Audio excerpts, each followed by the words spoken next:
You can't change anybody, and it's a good thing.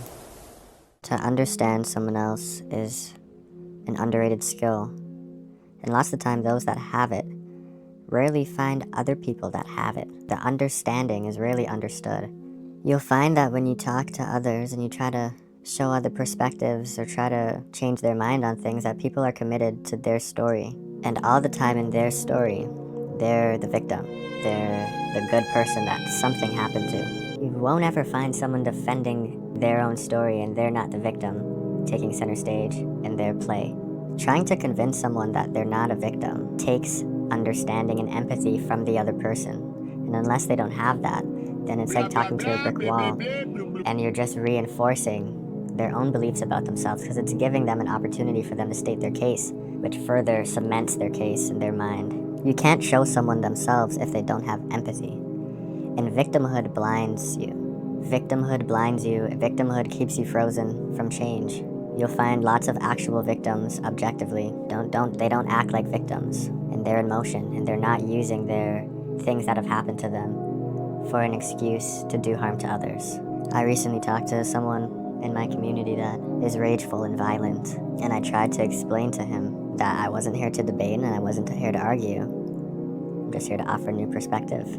As I was talking to him and as I was talking of these things, sort of the sort of things I talk on the channel, I bet sort of things like you've heard online, like things such as emotional vulnerability, emotional regulation, responsibility for your actions and how they affect other people and the world around you. And I was naive and foolish for thinking that a rageful person would stop and think about something, because the whole fact that they're rageful means they're not thinking and they're not using their brain. He wasn't understanding or hearing any of the words I was saying, and going off on tangents about how he's the victim somehow, even though he's acting like a perpetrator. I tried twice and he was in his own world, and I seen he was in his own world, and I said, okay, well, I'm not gonna waste my breath anymore. And all we can do now is to set boundaries. When people aren't cooperative, the only option is boundaries. You can't change someone. You can only set boundaries for yourself to keep yourself safe and to keep your loved ones safe. People aren't susceptible to change. People don't want to hear any other story than theirs where they're the victim. But the reason why this is a good thing is it still provides us options to be safe when we set boundaries. But not only that, but also it's a good thing because it takes the responsibility off of us. I bet many times in your life you felt like, I know I felt like this, there's so much on my back, because I'm the only one that could see things clearly, so I have to go and I have to go talk to this person, I have to go explain to them, get them to see their ways. And then I noticed that people have their own free will and they have their own lives, and they don't have to make the choice that I make. They don't have to be a person that is adding life and love and nourishment to other people. They don't necessarily have to do those things because they make their own choices, and the responsibility of their choices isn't on me. And there's like a unsaid thing basically that I know what's best for that person. And I noticed that, and I noticed sort of ego behind that, and the sort of the ego behind that. And I'm like, well, I don't know what's best for this person. I think I know what's best. I think I know it's best to treat other people with respect and decency and not scream and be loud and hurt other people, but who am I to say what's best for this person? And there's a peace in that. There's a peace in letting others go and do what they want to do, obviously, so long as it's not harming anybody. The thing is, why that's a good thing is it takes the responsibility off our back, so we could take that energy that we put into changing people and getting people to the truth, to see the truth, and put it into things where there's actual outcomes. And that's why it's a good thing, because it takes the responsibility off our back to say we can't change a person. Only they could bring themselves to do that. I don't know what you looking at me for. Okay then. You said you need some water, so I led you here. Okay, I'm thirsty. You can't make me drink. You're talking crazy. I'm a stallion. You can't tell a stallion what to do.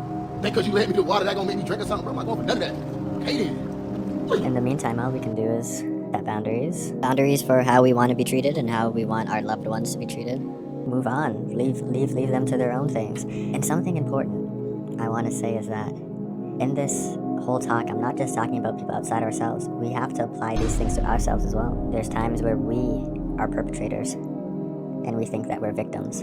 You take things that you learn and don't apply it to yourself, then you become an enemy of humanity, because it's always going to be us versus them. That's the outlook of everything you hate in the world. Everything you hate in the world and the people that you despise and the people that you don't agree with literally are sprouted from victim mentalities. And that's what allows them, that's what justifies them to do the things they do. Because they have a story in their head of being a victim, therefore anything I do is getting back. I'm like completely justified in anything I do because I'm a victim. So it's important that we think and apply this to ourselves as well, or else we just become everything we hate. And that's literally the difference between a hero and a villain in all sort of stories, all sort of myths, is that the hero is a victim, but the hero takes what makes them a victim and uses it and transforms it into power and strength to help others.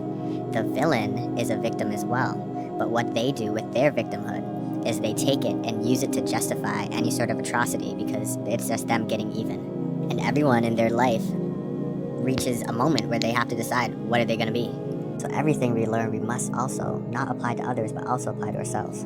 Be able to be self-aware, to see ourselves clearly and objectively. But that's the end of the video. It was a different type of video today, but hope you enjoyed it, and I'll catch you next time.